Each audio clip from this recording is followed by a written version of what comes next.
All right, next up is Dooctu. And Dooctu is all about making college search easy. And in fact, they're bound to change the way how people apply to college and how the admissions departments at colleges identify leads. So anything that could disrupt the educational sector that's really stuck in the old ways. Let's give a warm welcome to Dooctu.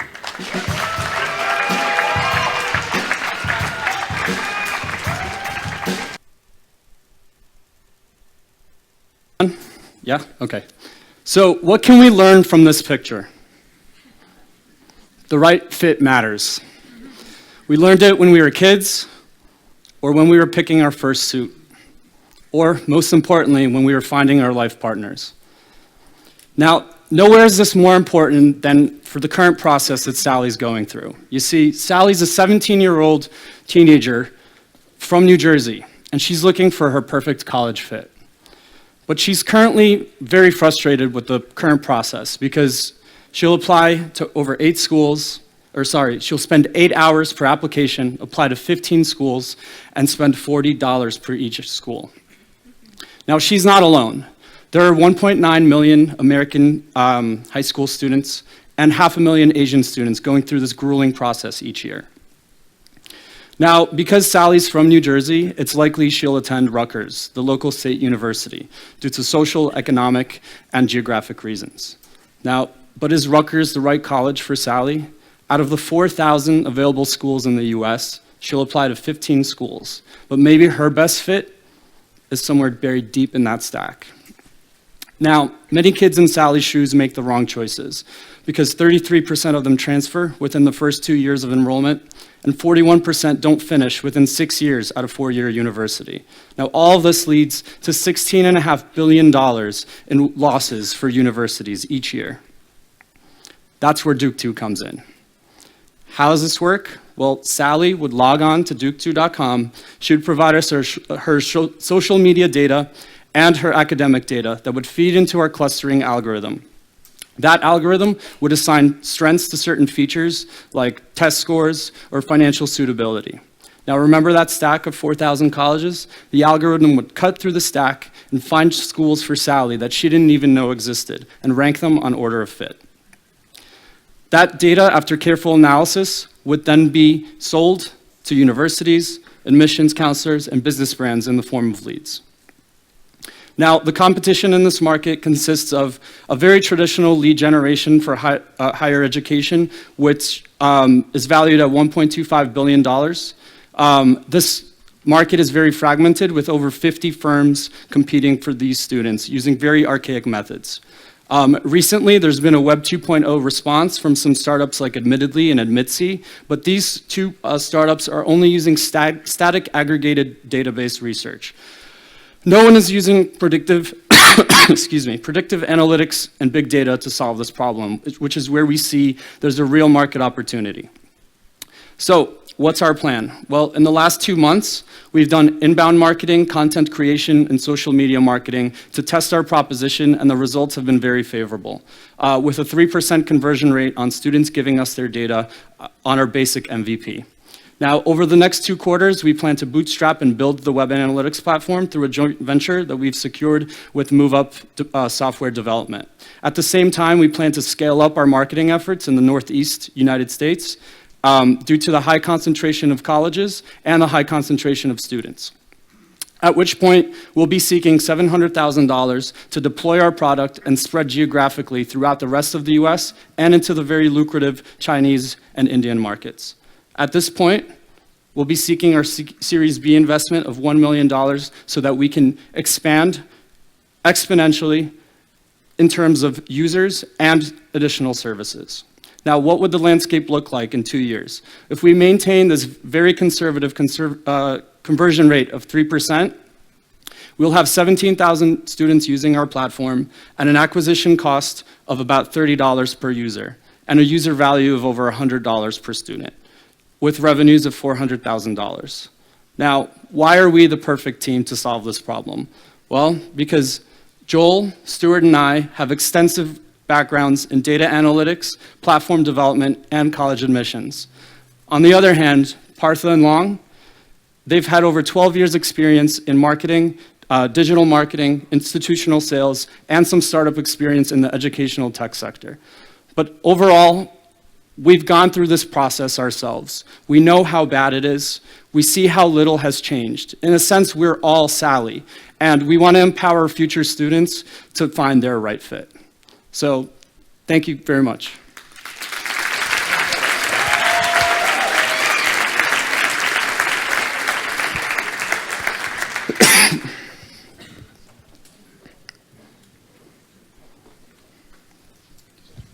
Yeah, it works.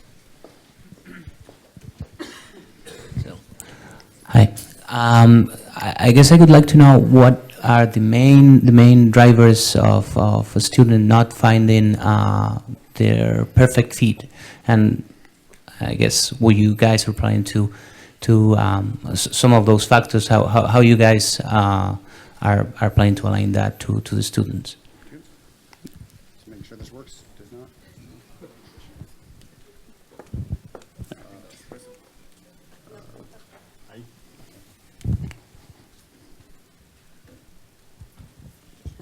There we go. Well, to focus on that, one of the things we'll have to talk about is how current students actually make their decision. Their current decision is made on how close it is. The highest possible ranking they get into is the predominant decision for how people make decisions, and then what their friends say. This makes it so you have people who go where their boyfriend went to college, or they went where they think is the most fancy college they can go to. When looking at it, a lot of people don't have the right academic profile for the best school. They may have gotten into this school, which is the best school, but it doesn't fit who they are as people. For instance, many people who should be going to smaller liberal arts schools go to research institutions. They have no interest in research. And these are some of the many problems, but there's no individual driving factor. It's going to be how people like them succeed in other schools.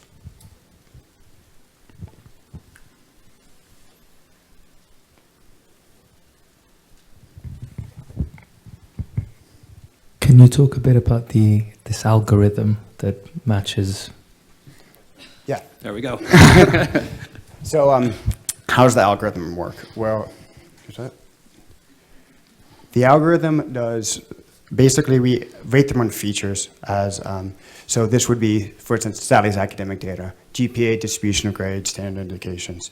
And we rank them in social media features as well, from things as minor to volume activity to the clout score.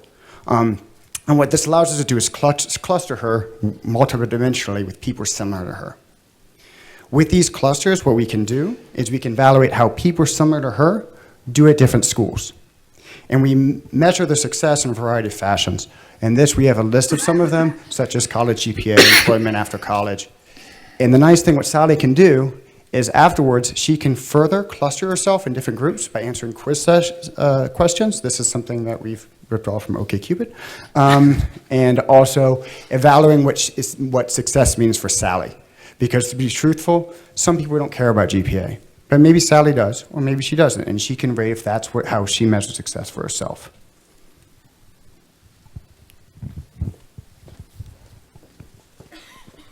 Just to finish on that, there's a time gap between until the time you actually can get how those people are doing in schools, right?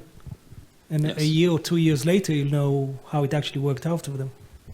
Yep. Sorry, can you please elaborate a little I mean, you bit? say that you cluster basically on how kind of the fit to other people and how they did in different schools, but you'll know that only 2 years or so after the platform launches. Okay, so there are two aspects to this. One is the data that we get from Sally, but the other side is how people like Sally have done in specific institutions. A lot of this data is already published in the Common Data Set, which is an initiative by the US Education Department. But the other side of it is our on-ground efforts as well. Finding the right fit is not just good for Sally, it's also great for the colleges themselves because they don't want students to drop out halfway through. So it's in their interest as well to work with us, and which is one of our plan. Like we go to the colleges, tell them to share the data with us in terms of what type of students have actually graduated successfully and have turned into contributing alumni to their institution itself. And it's a match between these two sides is what makes Sally successful. Different question. You mentioned the joint venture that you did with the development company. Yeah, it's a joint venture with Move Up Software Development. Our technology advisor, Joel Martinez, is working with them, and he basically introduced us to get this platform off the ground in the next 2 quarters. And what do they get out of that? They get equity. You want to know how much? We'll talk later. Yeah, I stopped at that. So how are you thinking of commercializing it, and how are you going to convince, because you have competitors out there in the market, so how are you going to convince the students? The students are in terms of colleges accepting our leads. The students. Okay, the students primarily, how do we convince them to come onto our platform? It's going to start with primarily social media. Like, we have to educate them that we have a database which is excellent for them to use, and that comes from the data that we have from the colleges themselves. So it's initially going to be a hard sell. We have to go out, advertise, and get them onto the platform, which is why our user acquisition cost initially is very high, but then it averages down once the database itself builds up significantly.